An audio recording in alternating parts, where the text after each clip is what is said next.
This is Steven Platinum, your friend in wrestling with Platinum vs. Raw. This is from May 24th, 2021, and it's a show that felt much like last week's show. I mean, you could even call it a rerun. There were a couple of things to note that happened. I guess if you want to call it, if I had to pick a performer of the night, I would say that Xavier Woods definitely showed out and made something out of very little, and that was awesome. We're at the Yuengling Center in Tampa, Florida.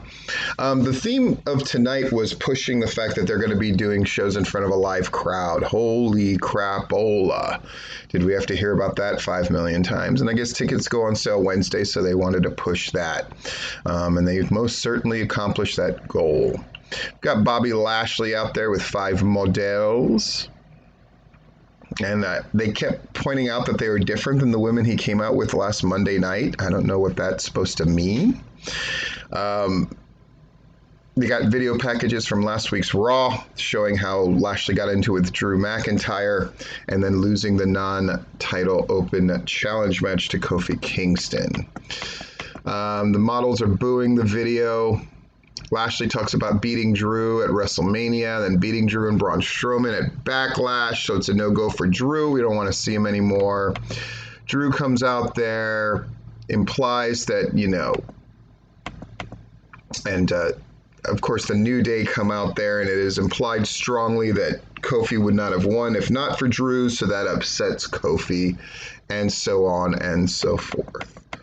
Number 1 contenders match, Kofi Kingston against Drew McIntyre. Again, long segments to promote the show itself. Okay.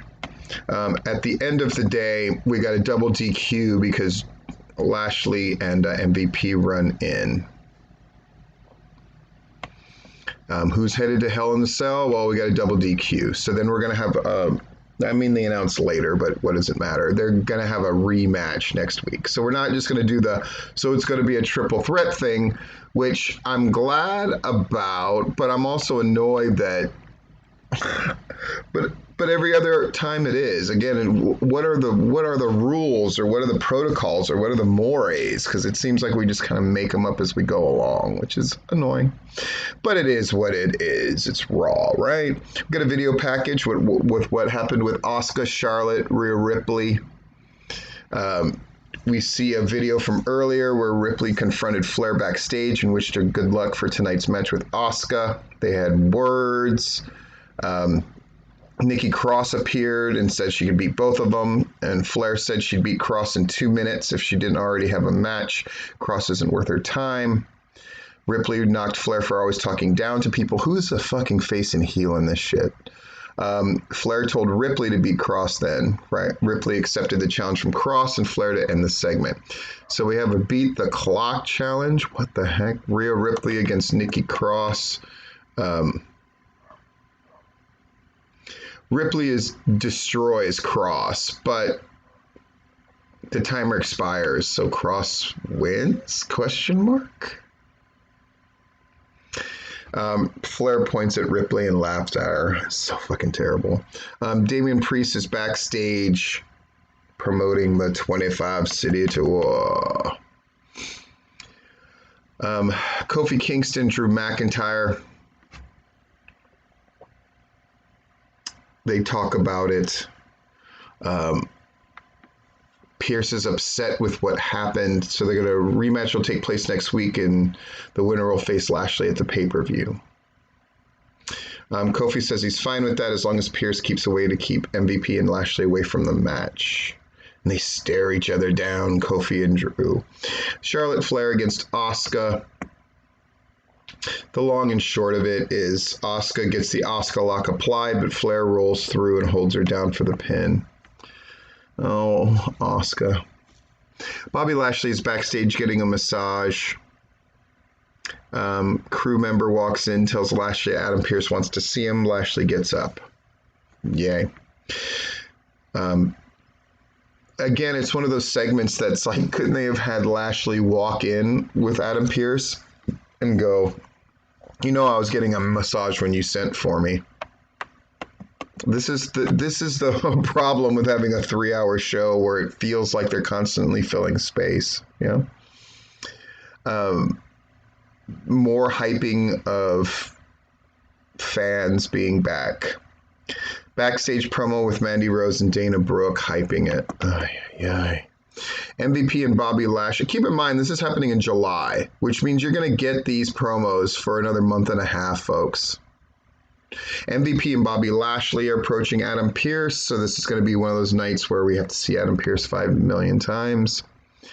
If MVP or Lashley show up at ringside for Kofi's match with Drew McIntyre, Lashley will be suspended for 90 days without pay. Okay. Recent issues between Shelton Benjamin and Cedric Alexander, so we're going to see that match again. Boy. Cedric Alexander wins. So 50-50 booking, yeah?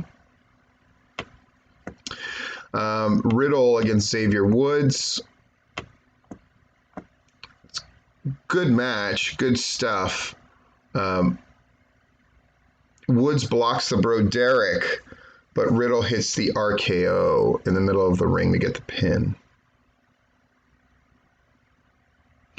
And then he hits the RKO pose and tells Randy Orton into the camera that the win was for him. Eesh. We see what happened last week with Elias, Jackson Riker, Omos, and AJ Styles. AJ is going to face Riker. We go to commercial. Back from the break, Charlotte Flair versus Rhea Ripley is announced for Hell in a Cell. AJ Styles against Jackson Riker. Oh boy. Elias nails AJ from behind at some point in the match, and Riker gets the pin to win. Oh, Jesus. Omos comes down, catches Elias hiding. Omos sends Elias flying into LED board on the stage. He goes and checks on AJ. Yay. We see what's happened between Sheamus and Humberto. So now we have Sheamus against Humberto. Long and short of it, Sheamus wins with a handful of tights. He slams him down, puts the clover leaf on after the match, but Ricochet flies in. Ricochet hits the springboard 450. Ricochet and Carrillo stand tall in the ring. This is, oh boy, man. Reginald was injured by the ring explosion in last week's rematch for the WWE Women's Tag Titles. They talk back and forth. Baszler tells him not to interfere. Women's Tag Team title match, Nia Jax and Shayna Baszler against Natalya and Tamina Snuka again. Baszler gets rolled up because Reginald's interference doesn't work out correctly. So Natalya and Tamina retain. And then Baszler wants to face off against Reginald next week. And that's the end of Raw. This fucking show sucks, guys.